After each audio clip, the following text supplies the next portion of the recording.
this opportunity pass.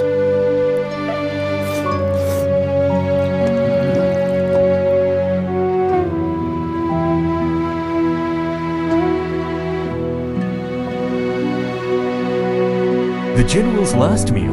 In the age of warring states, the name廉颇was a shield for the kingdom of Zhao. On the battlefield, he was a tempest of steel and strategy. His armies never knew defeat, and the name of his nemesis, the state of Qin, was but a whisper in the face of his victories. He was the mountain against which enemy empires broke. But time is a crueler foe than any army. A new king, young and foolish, ascended the throne of Zhao. He listened not to the wisdom of warriors, but to the venomous whispers of courtiers like Kai.廉颇, the kingdom's shield, was dismissed. In the neighboring state of Wei, he lived in exile, his armor gathering dust, his heart gathering rust. Without its mountain, Zhao began to crumble. The armies of Qin, relentless and hungry, gnawed at the borders. Fear crept back into the capital. In his grand hall, the young King Daoxiang felt the tremor of his coming doom. His gaze fell upon his treacherous minister, Kai. Perhaps, the king murmured, we were hasty. Is the old general still able? A flicker of hope. An envoy was dispatched to Wei, tasked with a single question. Is廉颇still strong enough to fight? The news reached the old general, and for the first time in years, the fire of battle returned to his eyes. Kai would not allow his rival to return.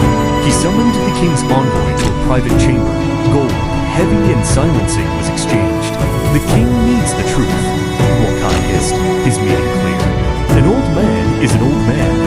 Find a weakness, any weakness. When the envoy arrived,廉颇knew he was being judged. He put on a show of impossible vitality. He called for a meal, consuming a whole bucket of rice and 10 pounds of meat.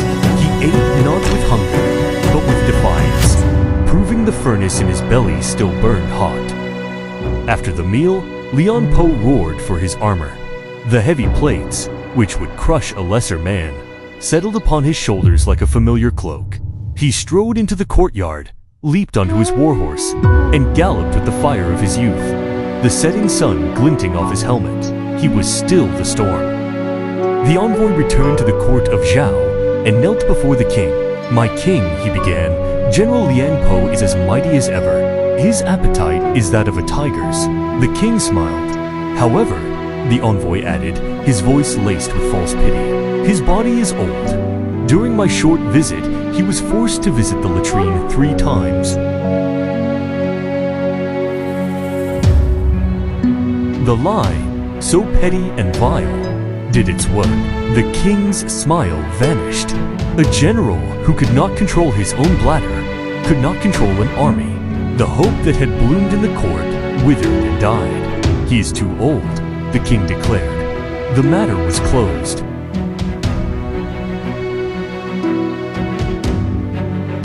In Wei,廉颇heard the king's decision. The fire in his eyes went out, leaving only the cold ash of despair.